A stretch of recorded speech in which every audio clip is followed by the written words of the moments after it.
Next God of War project hinted at, The Last of Us Part 1 beaten to death with negative reviews on PC, E3 dead as more publishers leave, bad performance and DLC Datamined for RE4, Microsoft Activision approved in Japan as Sony gets in trouble, some quickfire game news including the latest on the MGS3 remake, all that and more in today's PlayStation news. Let's get to them. Next God of War project hinted at.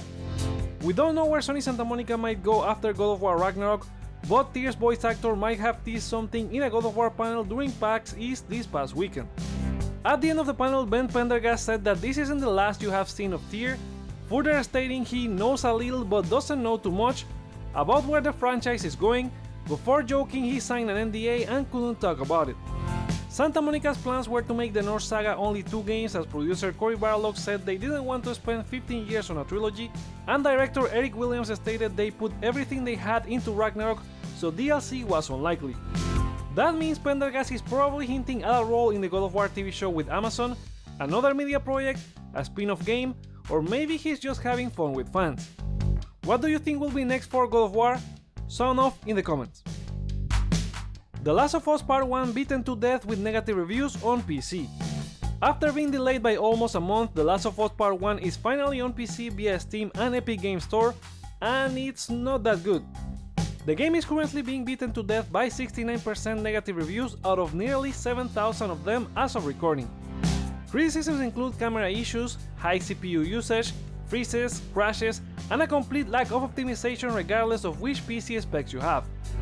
Users are also calling out Iron Galaxy Studios who handled the port and repeated the same issues as their previous releases, such as the Uncharted Legacy of Thieves collection. It's very disappointing to see a masterpiece like The Last of Us with all these issues, despite releasing a month later, and that's with Sony owning another studio that focuses on PC ports they could have gone to. Hopefully they fix it as soon as possible. There's some good news with the release, as Ellie can now sport a Left 4 Dead or Portal t-shirt just like the Easter eggs from Sony's first party franchises, and Valve is even using the game as marketing to promote the Steam Deck on the device's official website, so that pretty much confirms compatibility whenever the game is in a working state. Are you surprised by The Last of Us technical state on PC? Voice your opinion in the comments. Resident Evil 4 bad performance and DLC Datamined.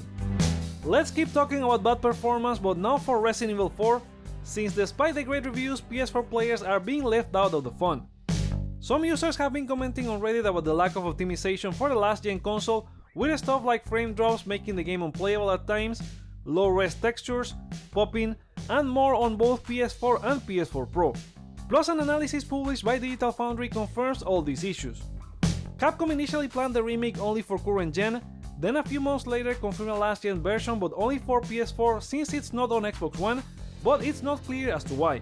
Hopefully they patch it, but maybe they should have followed EA with Dead Space focusing on current gen. Resident Evil 4 opened with great sales in the UK, taking the first spot from Hogwarts Legacy in the top 10 of the UK retail charts for the week ending March 25th. It sold 29% more than the original RE4 on GameCube, 38% more than RE3 Remake, and 250% more than Dead Space Remake, but failed to pass RE2 Remake by 38% and Resident Evil Village by 23%. In other news, data miners have started to find info on the upcoming Mercenaries DLC due on April 7, with all playable characters and costumes. The Mercenaries will include 6 playable characters: Leon, Ada, Honk, Wesker, Crosser, and new to the mode, Luis Serra. There's also evidence on the Separate Ways DLC still to be announced, with a folder named Another Order, which was a nickname for the mode. Popular leaker Dust Golem previously said Capcom has a roadmap for DLC on RE4, so expect them to announce this soon. What do you think about Resident Evil 4 so far? Share your thoughts in the comments. E3 dead as more publishers leave. The E3 reboot is not going too well after more companies have announced they are dropping out of the event this week. First was Ubisoft in a statement provided to VGC, where they confirmed to be skipping the event and have decided to move in a different direction with a Ubisoft Forward event on June 12. This is despite the French company initially saying they would have a presence at E3 this year, and they have been a lone supporter of the event.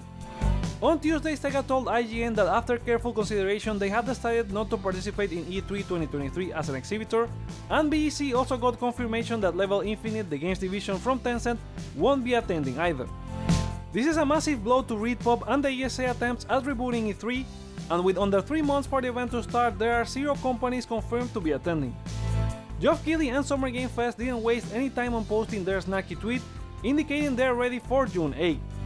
Sony was one of the first to pull from E3, and they are rumored to do a showcase around June, likely part of Summer Game Fest, where they should reveal quote-unquote Phase 2 for the current generation like Spider-Man 2 and a slimmer PS5 with a detachable disc drive. Do you think E3 is really dead? Let us know in the comments. Microsoft Activision approved in Japan as Sony gets in trouble. In an update to the Microsoft Activision case, the Japanese Fair Trade Commission has approved the deal as it's unlikely to result in substantially restraining competition in the country. That increases the total of countries approving the merger to 5, including Serbia, Chile, Brazil, and Saudi Arabia. The UK CMA is still in Phase 2 review, but given they have dropped console concerns over Call of Duty, they are likely to approve. The same can be said for the European Commission, and that leaves the US FTC, which is going to court. The deal was kind of expected to be approved in Japan since both Sony and Nintendo are stronger in the market compared to Microsoft. Speaking of dominance in Japan, Microsoft appears to be striking back at Sony for opposing the Activision deal. Axios reports that 11 US Congress members from both sides, including Maria Cantwell reported in our previous video, are expressing concerns over Sony's monopolistic practices designed to keep hit Japanese games from Xbox, Final Fantasy XVI for example. They wrote in a letter to the Biden administration that this could violate the spirit of the US-Japan Digital Trade Agreement and also brings up the alleged 98% control Sony has over the high-end console market in Japan. This is a market definition that the FTC defined only for PS5 and Xbox Series, leaving out Nintendo, which Microsoft has used to its advantage in the different regulatory bodies. Sony did not reply to Axios, but a Microsoft spokesperson said they welcome further investigation over Sony's anti-competitive practices to ensure a level playing field in the video games industry. While Microsoft wouldn't admit they brought this issue to Congress, the fact that 6 of the members are from Washington appears to be a hint. It will be interesting to see what will come out of this. Sony has been dominant over Microsoft in Japan for a long while now, but by adding all players they don't control the gaming market, and exclusivity is something they all engage with. But I've said in previous videos that Sony was playing with fire in going all in against the Microsoft Activision merger, and these are the results. What do you think about this update? Voice your opinion in the comments. Time for a round of quickfire game news. Polyphony Digital is set to release an update for Gran Turismo 7 this week, which will add 5 new cars, as covered in Monday's video.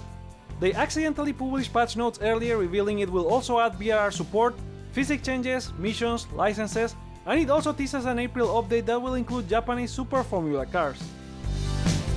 Media Molecule is set to release their new game today, but it's not your normal type of game release, given it's another original game to be played inside Dreams. A long time ago will be their 4th title within the platform. There's more on that rumored Metal Gear Solid 3 remake that Konami might reveal around E3 season. BGC's Andy Robinson, who previously indicated the rumor in the first episode of their podcast, replied to fans saying that the title is a 2024 release, with talk of MGS re-releases of some kind. On another Konami game, Silent Hill Origins writer Sam Barlow has talked about the Silent Hill 2 remake, saying he wishes good luck to developers because he doesn't know how you can do that without upsetting people, as doing a remaster of Silent Hill 2 is like the biggest poison chalice in video games. He's way more excited about the franchise being a platform for other developers to launch a range of interesting psychological games. In related news, Bluebird team jumped on Twitter this week to clarify last week's rumors that Silent Hill 2 remake is ready for launch, saying the statements were taken out of context due to inaccurate translations. They remain focused on obtaining the highest quality that fans deserve for the game, and they are sure Konami will share more information as soon as possible. Final Fantasy XVI will have 2 rendering modes on PS5, this is according to producer Naoki Yoshida at the PAX panel held over the past weekend. The graphics quality mode will target 4K at 30 FPS, and the frame rate option aims for 1440p at 60 FPS. Speaking of Final Fantasy, but now of the MMO kind, Square Enix is giving away for free the Stormblood expansion to Final Fantasy XIV to anyone who owns or purchased the Starter Edition until May 8. There's also a free login campaign where inactive users during the last 30 days can get up to 96 hours of free game time. With Ubisoft skipping E3, there's a possibility they delay Assassin's Creed Mirage to 2024, that's according to a data miner who also indicated the game runs on an old Assassin's Creed engine. Not the only title, as The Crew 3 may be delayed as well.